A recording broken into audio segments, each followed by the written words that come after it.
actions were not patriotic, and these people are not patriots. Violence never wins. Freedom wins. And this is still the people's house. Don't dare call them protesters. They were a riotous mob, insurrectionists, domestic terrorists. We will not bow to lawlessness or intimidation. To those who strove to deter us from our responsibility, you have failed. Count me out. Enough is enough. It is time for this president to resign, and if he won't, it is time for him to be removed. We have seen so many images of the siege on Capitol Hill, the mob of Trump supporters descending on Washington in what started as a rally but ended as a deadly riot. Wednesday's events violated America's pillar of freedom during what was supposed to be one of the most sacred days in our nation's democracy. Instead, members of the House and the Senate were rushed to safe locations as crowds took over the entire building. Welcome to a special edition of The 10, where tonight we will be dedicating the entire show to what happened and how it happened, and maybe most importantly, how we the people can move forward. Beginning with a look at the day that will go down in history as one of America's darkest. We will never give up. We will never concede. It doesn't happen. You don't concede when there's theft involved. And after this, we're going to walk down, and I'll be there with you. We're going to walk down. We're going to walk down anyone you want, but I think right here we're going to walk down to the Capitol, and we're going to cheer on our brave senators and congressmen and women. That's how one of the darkest days in our nation's capital started. Around the corner at 1 o'clock, Congress began its joint session to count electoral votes and affirm President-elect Biden's win. At the same time, Trump supporters marched on the Capitol building where lawmakers were working. Within minutes, the mob confronted police outside the Capitol, rushed the building, and easily broke through the barricades that were set up. Just before 2 o'clock, Capitol Police began evacuating some congressional buildings as thousands gathered outside. A full hour after first arriving at the Capitol, rioters breached the building, smashing their way in with police far outnumbered. Police inside used tear gas. Rioters used fire extinguishers. The situation very quickly went to a dangerous place. It's not about the good people of Arizona. At 2:15, work in Congress comes to a halt. More people within the Capitol are evacuated as rioters are now seen occupying all different parts of the Capitol. At 2:31, D.C.'s mayor orders a citywide curfew requiring people to be off the streets by 6 p.m. The president also on Twitter minutes later saying, please support our Capitol Police and law enforcement. Stay peaceful. But the situation at the Capitol only got worse. We were just told that there has been tear gas in the rotunda, and we're being instructed to each of us get gas masks that are under our seats. By then, it was too late. At 2:45, rioters took over the Capitol, strolling about in the Senate chamber. 45 minutes later, the situation took a grim turn as one of the rioters confronting police at a barricaded door is shot and killed. Within minutes, the National Guard is seen heading toward the Capitol nearly 3 hours after the rioters first arrived. I call on President Trump to go on national television now to fulfill his oath and defend the Constitution and demand an end to this siege. Around the same time, a video appears on the president's social media accounts. The president telling his violent supporters who stormed the Capitol, quote, "You're very special." But he also tells them to go home. 5:50, a full 5 hours after the incident started, authorities say they have the Capitol building under control, and slowly lawmakers return. We condemn the violence that took place here in the strongest possible terms. To those who wreaked havoc in our Capitol today, you did not win. Violence never wins. Freedom wins. And this is still the people's house. By 9 o'clock, the House had reconvened too, staying well into the next day to fulfill their duties by counting all the electoral votes, reaching their conclusion at 3:41 in the morning. The whole number of electors appointed to vote for President of the United States is 538. Within that whole number, a majority is 270. The votes for President of the United States are as follows. Joseph R. Biden, Jr.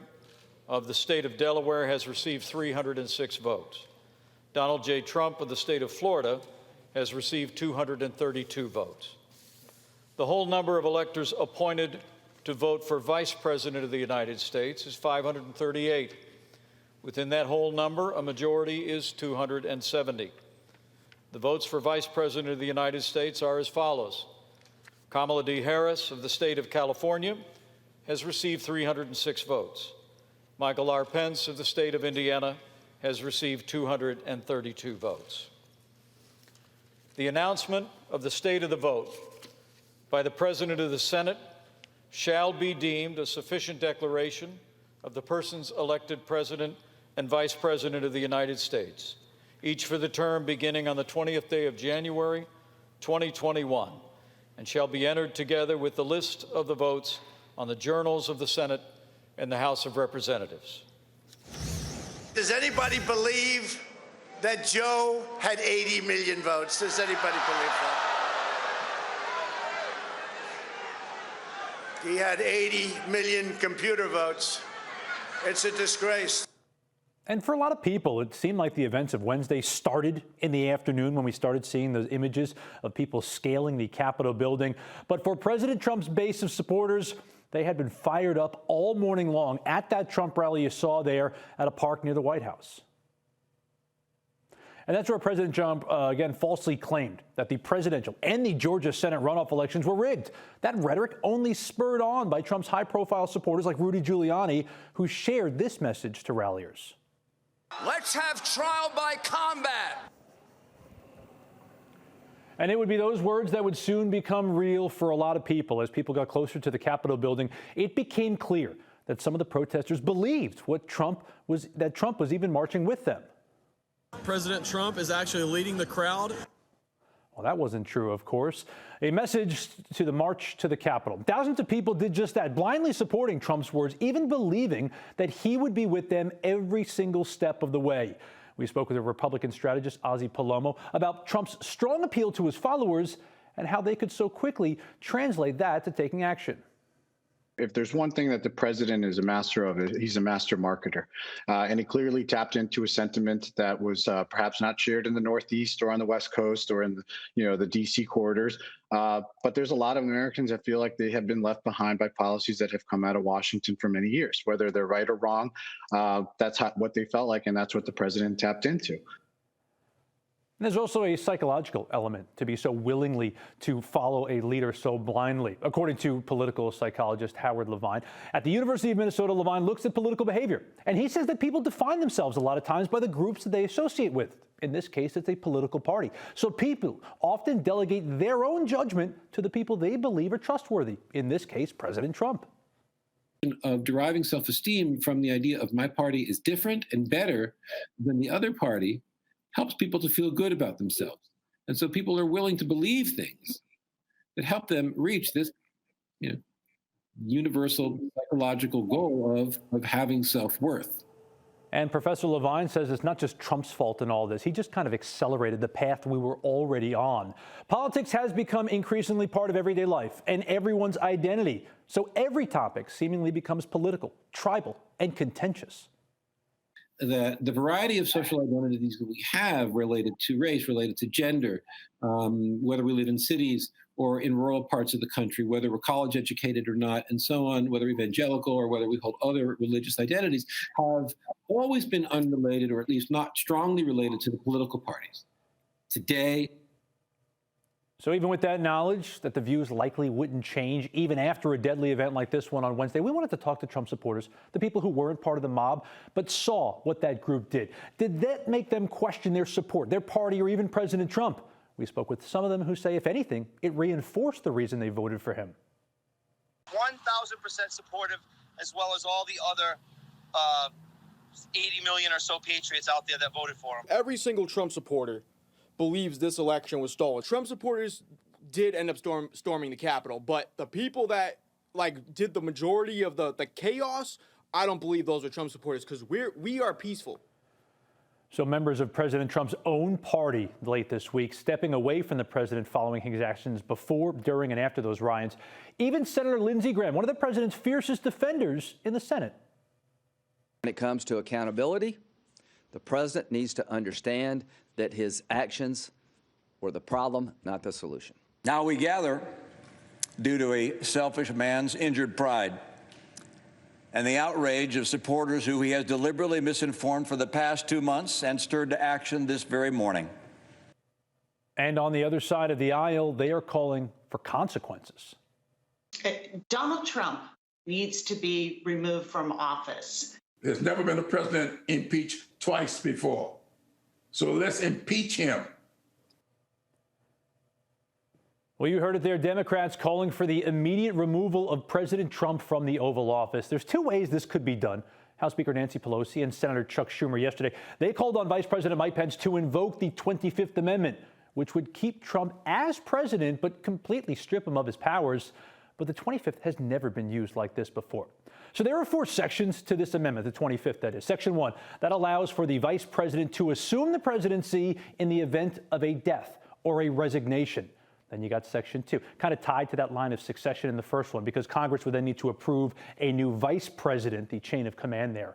Under the third section, the president can temporarily transfer authority to their VP. This one most recently used back in 2007 when President George W. Bush was under general anesthesia for a medical procedure, but that was only for a short time. Then you got Section 4. That's never been used before, but it could be used in Trump's case, where his power could be taken away without his consent by the vice president and members of the president's own cabinet. Here's how that would work. Vice President Mike Pence and a majority of the cabinet members would have to send a letter to 2 congressional leaders saying essentially the president is unable to perform his duties. It's kind of unclear how the cabinet majority work these days, with a couple of those cabinet members already submitting their resignations. Either way, House Speaker Nancy Pelosi already poised to agree to all this. President pro tem of the Senate, Republican Charles Grassley, would also need to sign off on this. If they did, Pence would automatically assume the office as acting president until January 20th. That's, of course, when Joe Biden is inaugurated. So Trump would remain president, but would have no powers. But, and there's a big but in this one, because this is where it gets interesting. The president would get a chance, an opportunity to send his own letter to those 2 same leaders, laying out what he believes is a reason to lead the country, saying he is still competent, and then he would immediately regain his powers as president. But if Pence and the cabinet majority want to challenge that, they'd have 4 days to do so. They'd have to do it in writing and send it to the same leaders as before. And Pence would then retain power. Bit of a back and forth there for at least a couple days. Assuming Pence and company challenged Trump that second time, the decision, well, then it would go to Congress, where lawmakers would have 3 full weeks to vote on who should have that power between Pence and Trump. It would take a 2/3 majority in each chamber, the House and the Senate. So given the process, we wanted to know, could the 25th Amendment even be carried out with less than 2 weeks to go in this administration? Quinnipiac University law professor Bill Dunlap says, yeah. Certainly could be. And I think the hope is that it would be, because this is designed to avoid really contentious arguments over who is in charge. But I think this would be handled within a few days and probably could easily be over with before President Trump's term expires. But that scenario probably won't happen. Vice President Pence has already indicated he is unlikely to invoke the 25th Amendment against Trump. So there is a second option, and that's to impeach President Trump. Again, we did this last year. Impeachment would be a much longer process that would require a Senate trial and would be impossible to do before his term is up, just a week and a half. And while impeachment would be mostly symbolic, Professor Dunlap says going through with this process could mean a permanent end of public office for Trump. I think that that could continue beyond, because impeachment and conviction involve more than just removing the president from office. There's also a possibility that the Senate could decide he could never hold federal office again. And obviously, we are hearing a lot from leaders locally and in Washington, but we're also hearing from leaders around the world, quick to condemn the actions of the rioters and President Trump's response to all of it. In the days following the riots, we saw American allies quickly address this unrest. French President Emmanuel Macron and British Prime Minister Boris Johnson saying the riots were attacks on democracy and can never happen again. What happened today in Washington, D.C. is not America, definitely. He encouraged people to storm the Capitol, and insofar as the president consistently has cast doubt on the outcome of a free and fair election, I believe that was completely wrong. Maybe no big surprise here. The responses from American rivals, much different than that you just heard from with Boris Johnson. Russia said it showed the U.S. democracy is flawed and that media plays too big a role here. China said the U.S. is being hypocritical because the United States supported an uprising in Hong Kong, and leaders in Iran said that under President Trump, the U.S. is dangerous. The whole world has been watching. We got a lot more ahead on this special edition of The 10 on this Friday night. Coming up next, from the lawn to inside the Senate chambers, a breakdown of how those crowds were able to storm the U.S. Capitol. Plus, hours after armed pro-Trump supporters walked in, the National Guard was activated. So what took so long?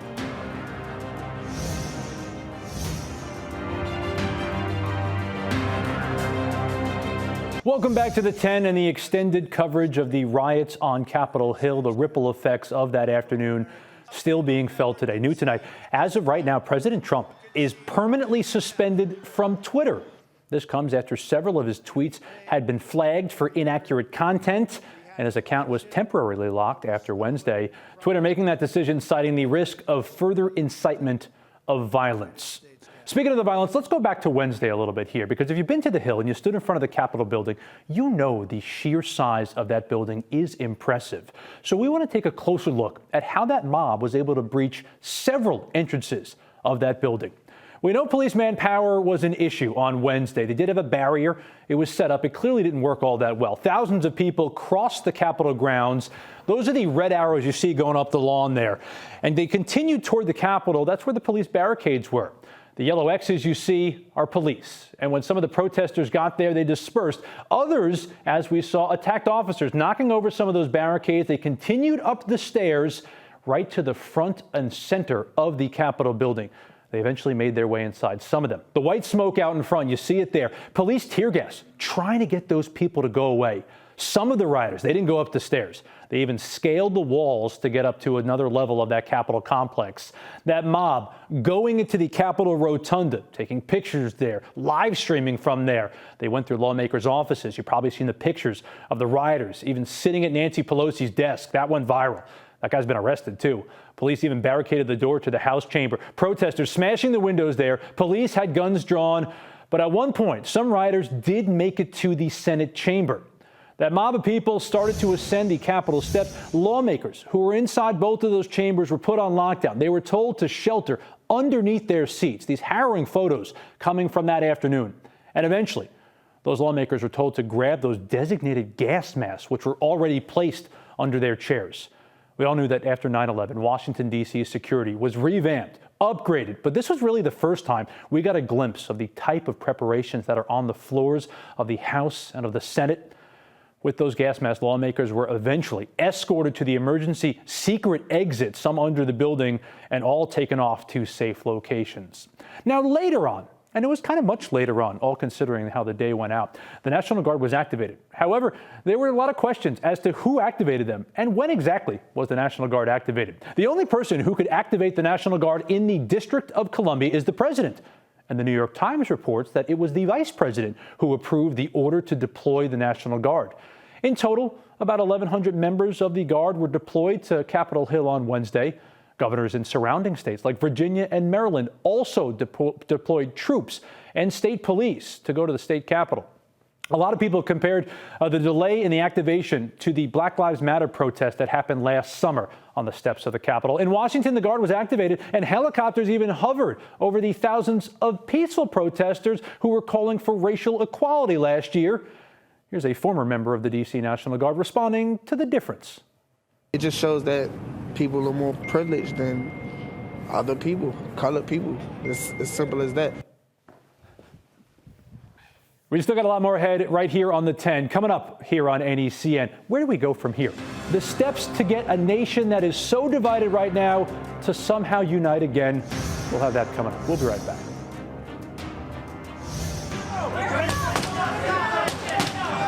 I was shocked to see this attack on the fundamental principles of our republic. These actions were not patriotic, and these people are not patriots.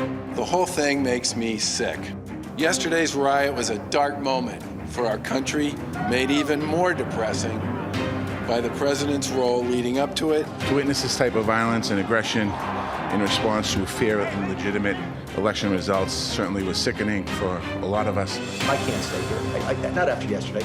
No one can tell me that if had been a group of Black Lives Matter protesting yesterday, there wouldn't have been, they would have been treated very, very differently than the mob of thugs that stormed the Capitol. We all know that's true. And it is unacceptable, totally unacceptable. Finally tonight, as we think about everything that's happened in the past few days, the past week, couple months, even the past few years, it is natural to look ahead, wonder where we go from here. So we spoke to Bill Doherty, the co-founder of Braver Angels, an organization that seeks to heal political division. Here's his advice. The moment we're in now, after the assault on the Capitol, is to understand that each side has a temptation now to not be constructive and to take a stance that will not help us move forward. Wednesday, clearly a turning point for this country. It's just a matter now of what direction we go. That's our time for the 10 this evening. I want to thank you for joining us. Have a good weekend.